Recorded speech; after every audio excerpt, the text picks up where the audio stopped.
Beverly. The girl that I saw Beverly. had a big, Oh my huge, God. bombed out tooth that needs a root canal, a pin, and a post, and it's going to cost an arm and a leg, and it's cost her a lot of pain. Where do you work? Get the best dental care for both girls. But you know what he could say? He says, you've got to do better than this. Where do you work? Do faster than this. I said, I made those patients so they wouldn't be dental cripples, that they would be good for you, that they would want to come back, that they need to have. They were such in a panic, all these kids. And I can tell you, I went into work, and I just knew I could not work on my first patient, which was a perio, and I had to do root planing, and that's my specialty. That's why I'm hired for there. And that's because I said... 15 minutes to get it off my heart. I said, what would you do if you were in this situation? Why did you ask me if my windows were open? Why did you ask me, Beverly? You asked me for my keys. You asked me a lot of questions that point to the fact that you were purposely harassing and upsetting me. Already 4 or 5, and he needs more work. So, like I said when the doctor came in, I said, are we going to charge this guy if he doesn't show up? No. He says, I never do, which is true. He's a kind guy. I need a dentist like that. Who is that? I need a dentist. I need a dentist like that. Should I call him ahead of time to make sure he's coming? He says, yeah, you can do that. And then I said, well, yeah, if we do that, that's an opportunity for him not to say he's coming in person. When he came for $200, he turned around and said, I can't stay because your hygienist is not ready for me. She has someone in the chair. And it wasn't even his appointment time yet. Wow. And he victimized me. Oh, my God. I was victimized by the doctor yesterday, and this is the 3rd week in a row. It doesn't matter if I'm late for 5 minutes because there was a traffic jam on 202, and I had to go around Route 6 up over the Chicon to get there, and I didn't stop to get my phone out of the back seat because I don't want to be in trouble answering the phone, be tempted. So the phone's in the back, so I did not stop to add 5 more minutes on to say I'm going to be late. So the week before, I went in as I had this horrible cold all winter, and I left the house, and I left my keys and my phone in. I had to break into my house to get over an air conditioner my husband has not put in, and he needs it because he's asthmatic, and our bill was much bigger trying to air condition this whole top place for him. So I have had to take care of him and his mother for the last 10 years. When she had her stroke, all her mini strokes, he nearly died 4 times. And yes, I go to groups. I go to a caregiving group, leave the light on. But he has a lot of money, though, right? For all of that trauma that he's loaded, so you don't really have to worry about that $400 for taxes. I am now sitting in the chair that she always sat in. Is Dyckman Street down in Manhattan named after your family? I have her older cat and her younger cat, which I'm still caregiving, so I still feel her presence here. I still feel her influence. And you Beverly? know, of all of everything I did for her, Beverly, can you hear me? The last dying thing Beverly? she said is I'm honestly not sure if my phone is broken. Can you hear me? Tell me why she said, I'm going to kill you. Because I said, that wouldn't be good, Grandma. And she said, no, I'm going to kill you. And she does every day. Her presence is here, and it's killing me. And I still have to keep my heart and my mind right. And now Warren is here, and I knew when I came home last night, I said, I forgot to call the oil burner because it smelled like gas. I went down, and I didn't see gas. It's water seeping out from something. Warren thinks, because he knows these kind of mechanical things, that it's a fuel pump. So now I have to stay home. Beverly, can you hear me? After I come, and because it's not an emergency with the smell of the gas, because I closed up the doors last night because it was going to be freezing, and it was getting cold. And I went down and I checked the furnace, and there was not much more water coming out. Beverly, could I make a documentary film about your life? I know the difference between oil and water sometimes. So I said, gee, I have hot water up in the kitchen. Beverly. Now downstairs, where I always get instant hot water when I change the cat water. Oh, my God! All over the place, water and food. And I said, Warren's going to have a cold shower, and he's going to pay attention. And that's what I have to live with. I have to live with a passive-aggressive that if I did it yesterday, he would say, why did you call them? No, we're not going to pay for whatever. Now, he Beverly, the cold water. Are we friends now or something?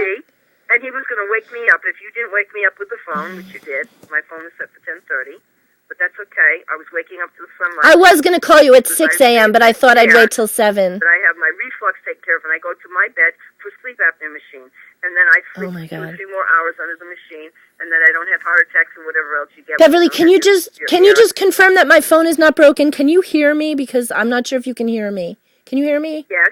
Oh, you can. All right. I just want to make sure. So my windows were open, but you asked me, are your windows were open? You asked me if my windows were open when they were obviously right in front of you, open, and with the sunroof also. I believed you because I thought you were bringing the dog in. I thought it was a service dog. I thought it was a guiding dog. So at what point did you decide? At what point did you decide to spy on me? And how many times did you go up to my dog in the car? How many times did you come in and out of the club? He was behind your shoulder on your side of the driver's when I first met you, and he did not snarl at me.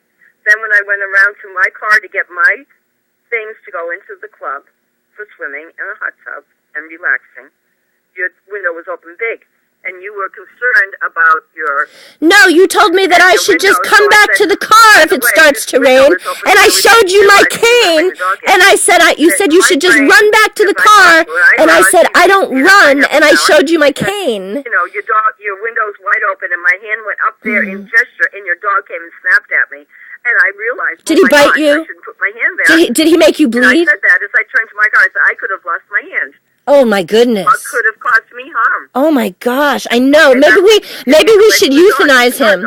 Maybe, you know what, maybe, Beverly, maybe I should have him euthanized. Would that make you feel better so that you don't lose your job? Should I euthanize my dog? Would you like me to do that? What I'm saying is that your train of thought is that I went to... My train of thought is to listen. But I am using your tactic because when I finished the rest of my day, it did harm to me. It did. Even though I knew I could wait. This is a tactic.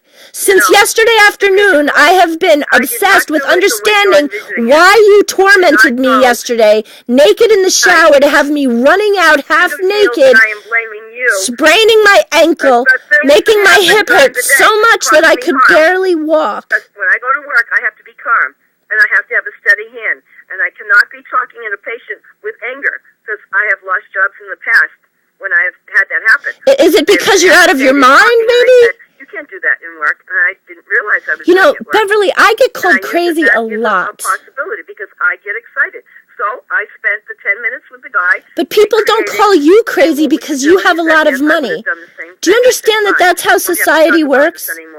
Dykeman is a very wealthy family name, right? Which broke my hand, because I can't do Wait.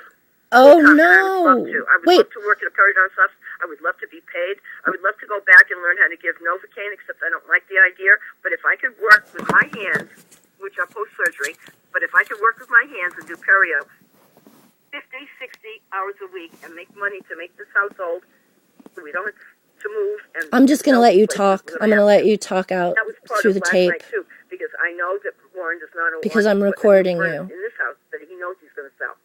Because we had to put one in the other house. And how did that happen? I'm the only one that takes care of things around here. Are you losing your hearing?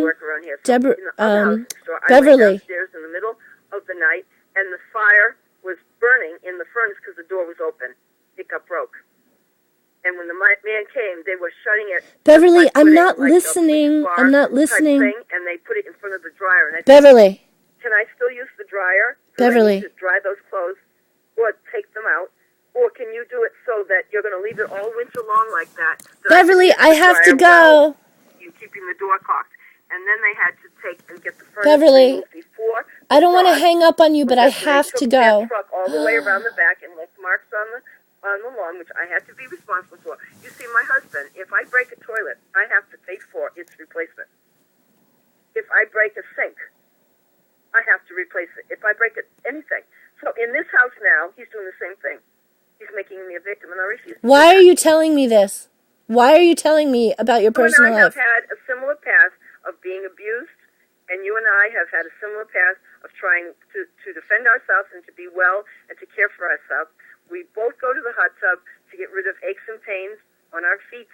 You and your hips, me and my hips. I went to yoga. I could not use my right hip yesterday. And I have to stand on my feet for 4 to 6 hours straight when I go to this job. And then I have to make sure I have the right footwear. So I have to carry all this stuff in, which is not good for my hands. So, I too have burdens in life. And that's why I prayed all the way, and I said, I hope she can forgive me, but now I know that the dog is at least going to have some care. But you would do it again. You would do it all over